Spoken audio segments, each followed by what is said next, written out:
4 through 40. Hearing that Jesus had silenced the Sadducees, the Pharisees got together. One of them, an expert in law, tested him with this question: "Teacher, which is the greatest commandment in the law?" Jesus replied, "Love the Lord your God with all your heart and with all your soul and with all your mind. This is the first and greatest commandment. And the second is like it: love your neighbor as yourself. All the law and the prophets hang on these two commandments."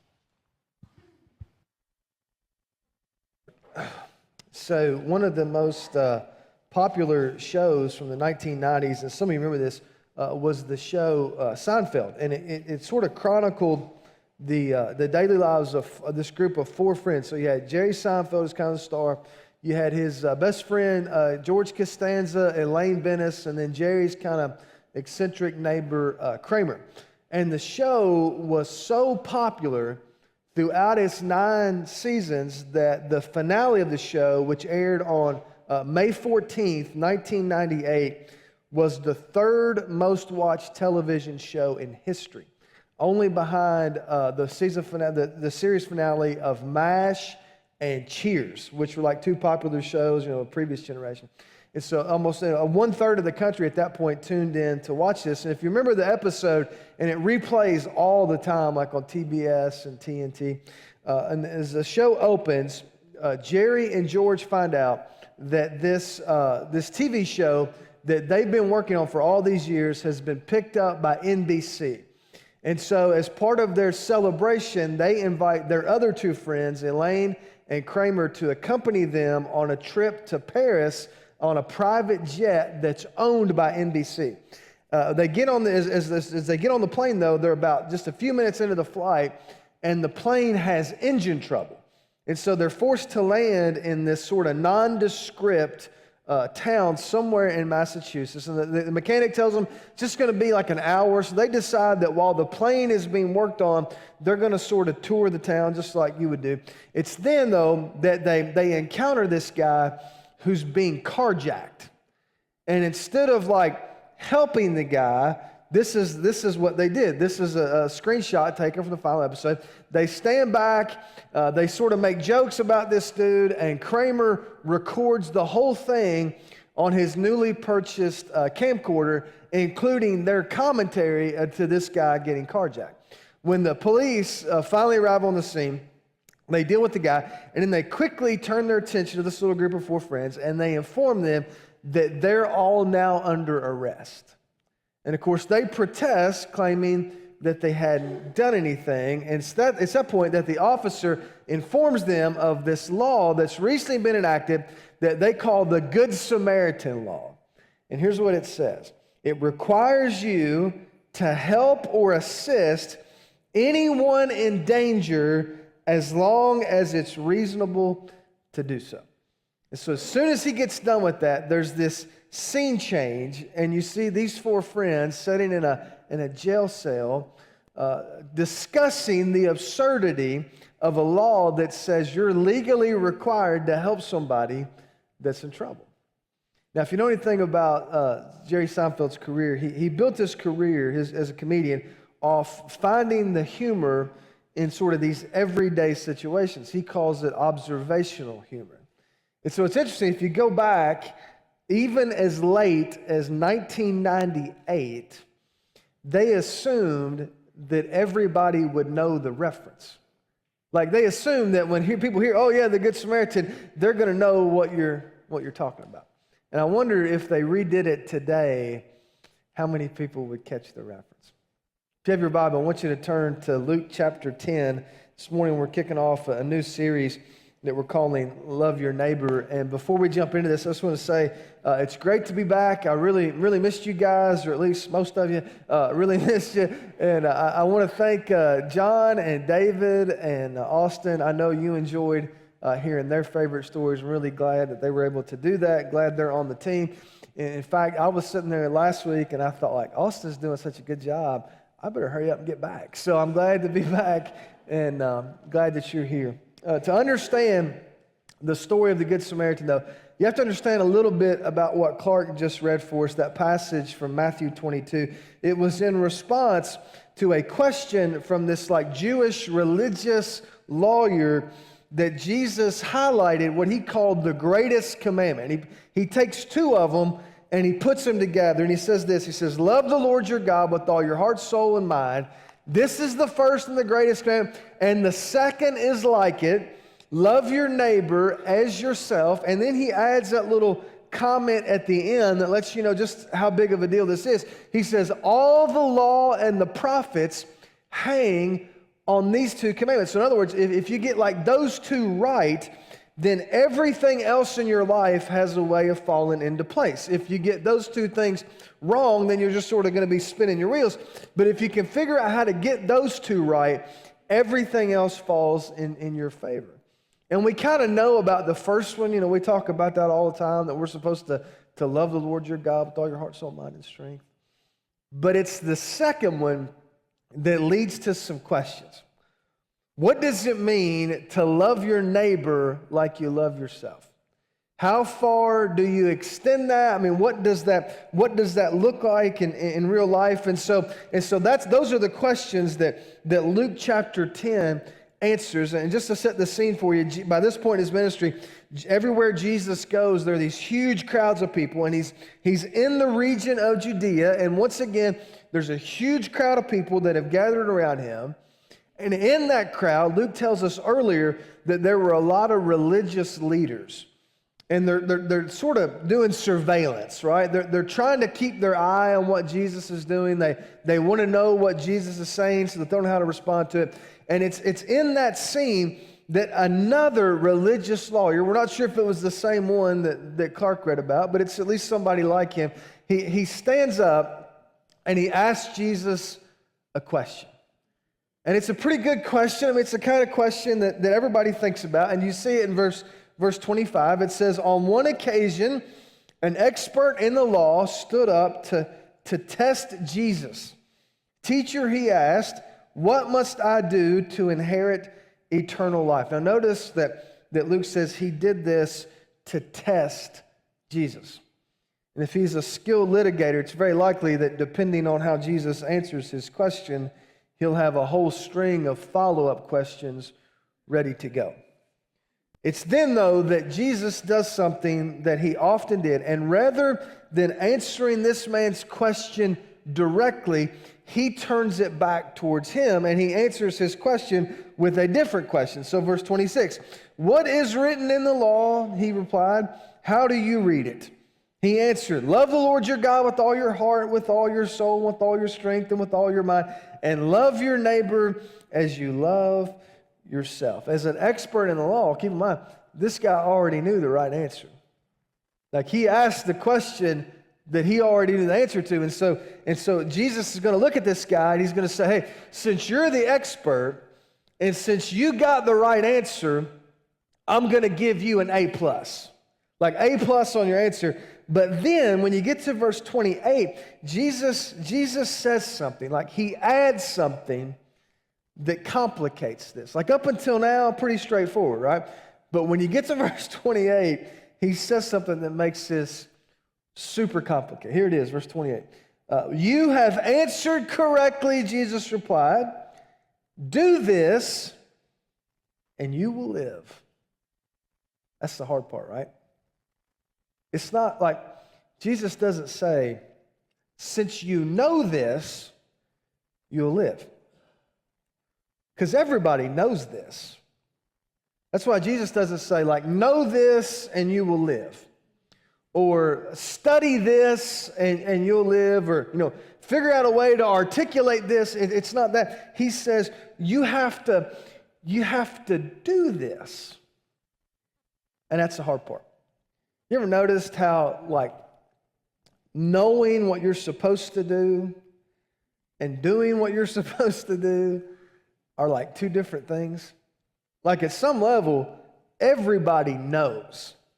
It's just that we struggle sometimes to actually do it. And so you keep going in the story, and the lawyer understands, like, he knows that he knows this, but he also knows that he's not been doing this. And so you get to verse 29, it says, but he wanted to justify himself. He wants to make himself feel better about this. He wants to ease the pain of this. And so he asked Jesus, who is my neighbor? It's the same question that all of us have been asking for most of our lives. It's the question I want us to think about as we launch into this series. And when you think about it, there are kind of two sides to that question. If you're expected to love your neighbor, then it only makes sense that you would want to know exactly who qualifies as a neighbor. But the flip side of that is, if you can somehow figure out who qualifies, that means you can also figure out who doesn't qualify and who you're not expected to love. So this becomes kind of the question. This is the dividing line. It's the question that this guy wanted to know. It's the question that all of us want to know, because it's got some pretty profound implications. And when you pause to think about it, for most of us, we already love the people that we love. And I know that sounds weird, but you get what I'm saying. Like, when it comes to the people that you're closest to, right? Like the members of your family, hopefully members of your family, like the people that you like to hang out with, the people that you've got their back and they've got your back, you already love them, right? So there's no challenge in that. Like if they called you and they needed you, you'd be there. If you called them and you needed them, they'd be there. There's no real challenge in that. That's kind of easy. So make sure you understand, that's not what Jesus is talking about. He's talking about extending that circle much further than most of us are comfortable extending. And so this was the question that people love to debate. And by the time Jesus showed up on the scene, the rabbis and the ancient religious teachers have been debating this for a long time, and they sort of narrowed it down. They said, if you're a Jewish person, the only people that really qualify as your neighbors, the only people that you're really expected to love are other Jewish people. And so just love the people that are like you. Just love the people that you already love, and you'll be covered. But then Jesus comes along. He's going to tell a story that sort of blows that out of the water. And so here's sort of the big idea for the message today. Is that when it comes to neighbors, neighbors cannot be defined. They can only be discovered. It's not like you can look at it and say, like, this person's in and this person's out. But that's what we want to do. I mean, naturally, you read that. Jesus says, love your neighbor as you love yourself. And you're thinking, okay, if that's true, Jesus, could you help me? Like, could you give me a strict interpretation of who's my neighbor? Is it just the people who live on the same street as me, or is it everybody in my neighborhood?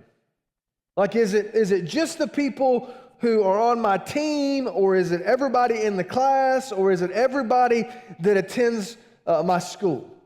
Is it just the people like my immediate coworkers, or is it, God forbid, everybody that works at the same place as I? I mean, how do we know how far this goes? Most of us are looking for like a map, right? We want to say this person's in and this person's outside the boundary and they're not really our neighbors. We're looking for a strict legal interpretation. That's what the lawyer in the story wanted. He wanted Jesus to give him something that he could use to navigate the relationships. But instead of getting in this legal debate, Jesus instead launches into a story. And he tells a story that tells us this is not something that can be defined, it can only be discovered. New Testament writer, scholar Mark Moore explained it this way. He said, the power of this parable is that it explodes the parameters of neighborness far beyond what this lawyer or most of us would ever imagine. Neighborness is not a characteristic inherent in any individual or location. It is a way of behaving toward any person with whom we come in contact. Check out the way Jesus says this in verse 30. In reply, Jesus said, a man was going down from Jerusalem to Jericho when he was attacked by robbers. They stripped him of his clothes, beat him, and went away, leaving him half dead. I've got a picture I want to show you. This is the picture of the actual road leading down from Jerusalem to Jericho. You can tell it's kind of a rough place, lots of places for people to hide. Because of the differences in elevation, over 20 miles, it went down 3,600 feet. So there was all kinds of illegal activity. This was the kind of thing everybody could relate to. I read that even continued up until the end of the 19th century. They said if you wanted to travel on this road, you had to pay the sheiks that controlled that area to ensure your safe passage over what they called the Pass of Blood. And so as everybody's listening to this story, Jesus says, you kind of know the road out there. This guy got beat up. Like, oh yeah, we know lots of people that have gotten beat up on that road. In fact, they knew the names of people that had gotten beat up on that road. But that's not the part that shocked the audience. The part that shocked the audience was what Jesus said next. You get to verse 31. A priest happened to be going down the same road, and when he saw the man, he passed by on the other side. So too a Levite, when he came to the place and saw him, passed by on the other side. Now, because of the high rent prices in Jerusalem, a lot of these people that worked at the temple, like the priest and Levite, they would live outside of the outskirts of Jerusalem in a place like Jericho, and because the rent was so much cheaper. So it's just like today, somebody that lives in a suburb and works in a city. And the way it worked is these guys, they would work 4 weeks out of the year. So they would travel to Jerusalem, they would do their job, and then they would go home. And a priest was there to help offer sacrifices. A Levite was somebody, you might think of him kind of like a maintenance man. And so the way Jesus tells the story, you have these two religious leaders, a priest and a Levite, who have been in Jerusalem. They've been doing their job, and now they're going home. So it's not like they're going to work, they're coming from work. And that's an important distinction, because a lot of people think, well, they didn't have time to stop, but that's not what Jesus said. He said they're going down from Jerusalem, like they're on their way home. They've got all the time in the world. And they encounter this poor guy that's been beat up and left for dead, and they decide that rather than stopping to help, they're going to pass by on the other side. That means they're going to like cross the street to get away from this guy. And we don't really know why they did it. I'm sure they thought they had good reasons. Maybe they thought this was some kind of like setup, and if we stop and help this guy, like they're going to come out of behind the rocks and beat us up. Or maybe they were tired, or maybe they just had something at home they were trying to get to, or maybe they were just like us. And they thought, if I stop and help, man, it's going to get so messy, and who has time for that? Besides, I already went to church. Like I did my religious thing for the day. I don't think this is what God wants me to do. And so they just sort of did what we do, and they just sort of went around the problem instead of helping with the problem. Then, though, you get to verse 33.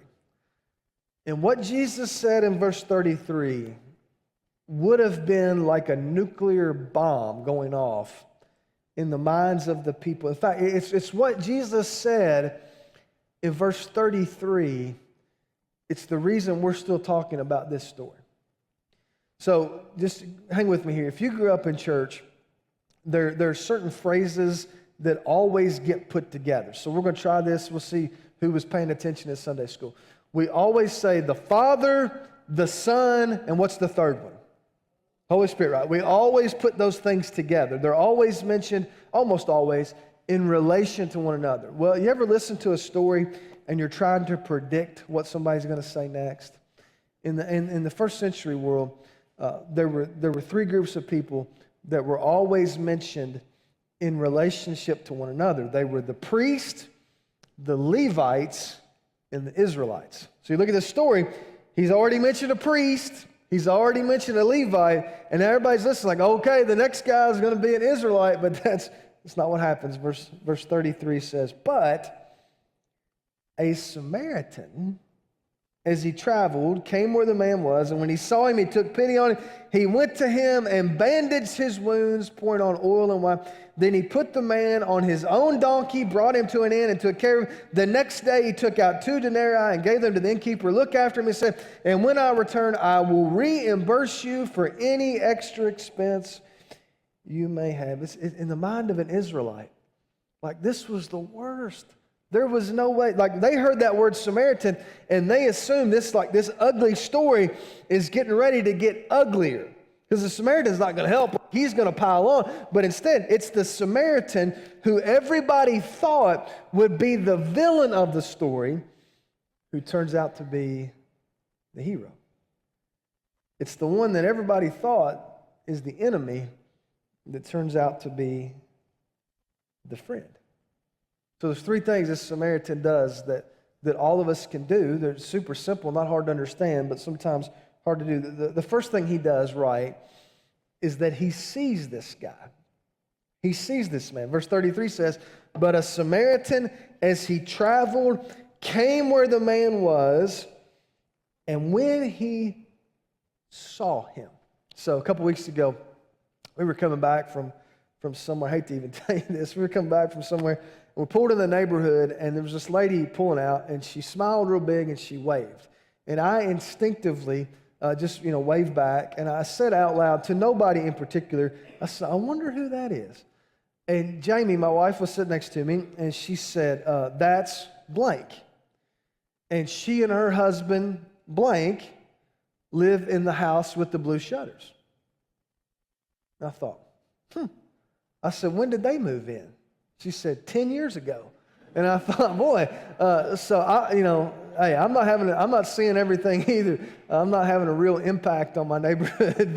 But let me ask you, how many people do you go by every day that you don't see? How many people do you work with who may be struggling with something that you've not yet noticed? How many people live in your neighborhood? How many people pass by your house every day to which you've never had a conversation? So part of this, if you're gonna impact anybody, you first have to stop long enough to see them or to notice them. The second thing this Samaritan does is that he feels for this man who's been attacked. Again, verse 33 says that when he saw him, he took pity on him. Your translation may say he had compassion on him. And the point is, however you phrase it, is this guy, he saw somebody that needed help, and he allowed that other person's pain to impact him. Like he allowed himself to feel what this other man was going through, even though if the roles were reversed, it'd be pretty obvious that this guy wouldn't help him. Like, he's a Samaritan, this guy's a Jew. I mean, they're sworn enemies. Their families don't like each other. They won't have anything to do with one another. And yet, rather than passing by, he stops and he feels. He allows what this guy's going through to impact him. Again, when's the last time you did that? Most of us, if you're like me, like you try to wall yourself off from that, right? But Jesus said, there's this guy, he's the hero of the story. He sees and he feels. And that leads to the last thing, which is that he acts. And really, this is the dividing line, right? A lot of people see, fewer people feel, but it's a very small number of people who actually act. Like, it's a very small number of people who do anything to help anybody. James, the half-brother of Jesus, talked about this when he wrote, "What good is it, my brothers and sisters, if someone claims to have faith but has no deeds?" And listen to this part. He says, "Can such a faith save them? Suppose a brother or sister is without clothes and daily food. If one of you says to them, 'Go in peace, keep warm and well fed,' but does nothing about their physical needs, what good is it? In the same way, faith by itself, if it's not accompanied by action, is dead." And you read that and you think, like, that's us. That's what we do. We see somebody in trouble, we see somebody in need, and we think, boy, that's too bad. Or sometimes we'll say, "Hey, I'll be praying for you." And we don't actually do anything. But Jesus said it's when we move beyond feeling and we start acting. So you think about the Samaritan in the store. What's he do? He bandages the guy's wounds. He puts him on his donkey. He takes him to the inn. He pays the guy's fee. He comes back the next day and says he's going to pay more. I mean, this is an investment. This is not like changing a tire on the side of the road. This is a guy that's going to put his money and his time and his energy. He's investing himself in this other person so that he can make a difference. He's getting personally involved in something that really had nothing to do with him to try and help this guy's situation. And then, just to make sure we don't miss the point, you get to the end of this, and Jesus again turns the question back to the guy who asked it. Verse 36, which of these three do you think was a neighbor to the man who fell into the hands of robbers? The expert in the law replied, the one who had mercy on him. The way I read this, it's like his hatred of the Samaritans is so intense that he can't say like it's the Samaritan. He just says, the one who had mercy on him. And then look at that last line in the story. It says, Jesus told him, go and do likewise. Who's the neighbor in the story? Not the one who saw. I mean, everybody saw. They may have even felt something. But it's the one who acted. It's the one who did. And so Jesus gives us this unmistakable command at the end of the story. He says, hey, that's what you're supposed to do. You go and do the same thing. And notice he doesn't say, hey, go and think about possibly doing something similar. He doesn't say, go and pray about it. Go and think about it. Go study how to do it. He doesn't say, here's what you should do. Get a group of like-minded people, everybody get in the same room, and let's spend about a year and a half coming up, brainstorming ways that we can help some people and solve the long-standing problems of our community. He doesn't do any of that. He just says, hey, go find somebody that needs help and help them. It's beautiful in its simplicity. And when you think about it, it's the only thing that makes any difference. So I got one last picture I'm going to show you. Of the 180 episodes of Seinfeld, none of them were more controversial than the last one, the finale of the series. It aired in May of 1998. It was so unlike all the other episodes that a lot of fans of the show were left scratching their head, and it got all kinds of mixed reviews. One popular TV critic said Seinfeld was a truly great series that had a disastrous ending. Everybody was just sort of walking away thinking, what was that about? It ends with Jerry, George, Elaine, and Kramer. They're sentenced to a year in jail for criminal indifference. And so the last scene of the entire show was them sitting in this jail cell. Last year, 26 years after the airing of the final episode, Jerry Seinfeld was asked in an interview about his feelings regarding the last episode. And and he admitted in the thing, he said, we had lots of different thought processes going through. We didn't want it to be overly emotional. We didn't want to hint that there'd be more in the future. Like I said, we just wanted to end with a memorable scene that would get people talking. And then he said this. He said, a lot of people didn't like it. For whatever reason, it failed to land with the audience. Then in the interview, you could look this up on YouTube, he paused for a minute, and then he said this. He said, I think we should have ended it 15 seconds earlier than we did.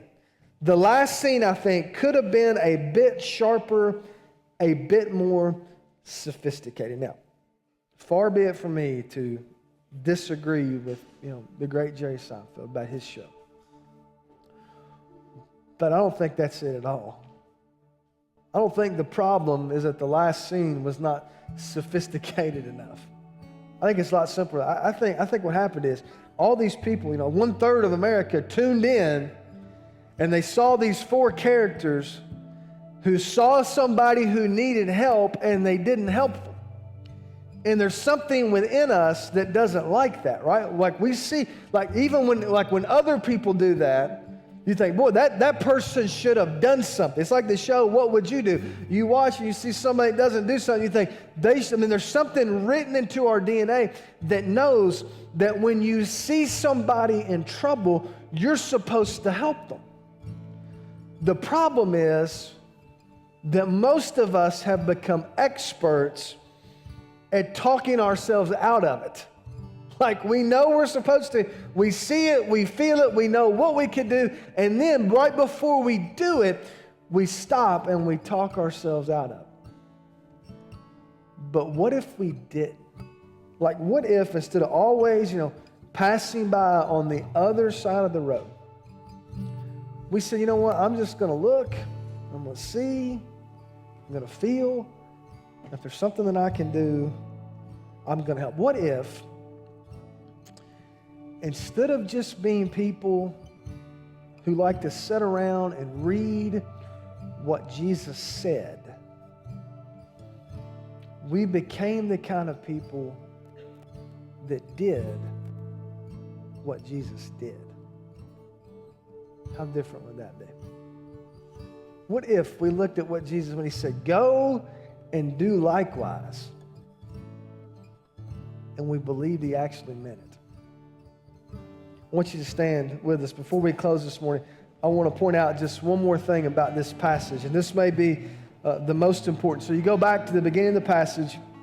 There's this expert in the law, and he asked Jesus the question, but the initial question is not, who's my neighbor? That's the one we get hung up on. But that's the second question. The first question is, what must I do to inherit eternal life? And so that's kind of the whole passage is answering that question. And so a lot of times if you're like me, you read one of these stories and you try to put yourself somewhere in the story. You try to identify with one of the characters as a way of understanding what's happening. So a lot of people read this, they say, well, I'm kind of like the religious guy. I'm kind of like the priest or Levi. I like to go to church, but I don't like to get my hands dirty. Or maybe you think, well, I'd like to be more like the Good Samaritan. But one of the ways of reading this passage, and maybe the most accurate way of reading this passage, is that you're actually the guy that got beat up. You're actually the person that's been left for dead. Like the robbers have come, they've stolen from you and they've taken from you and they've stripped you down and they've left you laying there. And so the only hope you have is if somebody outside of you comes and does for you what you can't do for yourself. And that's exactly what Jesus did. He comes and he pays the cost that enables you to get better. You couldn't do it, so he comes and he does it for you. This is a picture of how the gospel works. You're the dead person. You're the person on the verge of death. And then Jesus is the Good Samaritan who comes up and heals you and does for you what you can never do for yourself. Now, here's what I know is true. Some of you see that. Some of you feel that. But you have to act on that. It's not enough to see, not enough to feel, not enough to understand. You have to act on it. And so last week at the end of the service, Austin asked some questions, and there were people that raised their hands, and he said, like, if there's something that you need to do spiritually that will take you to a new level, I want you to raise your hand. And a lot of people raised their hands. And so here's one of my guesses is, if you raised your hand last week, you probably spent all week haunted by the fact that there's something you need to do that you didn't do. And so we want to encourage you to do that. We're going to sing a couple songs. If you want to pray with somebody, you want to talk to somebody, you're ready to be baptized, you want to confess Christ, whatever it is you need to do, I'd ask you to meet us on this front row. We'd be glad to help you.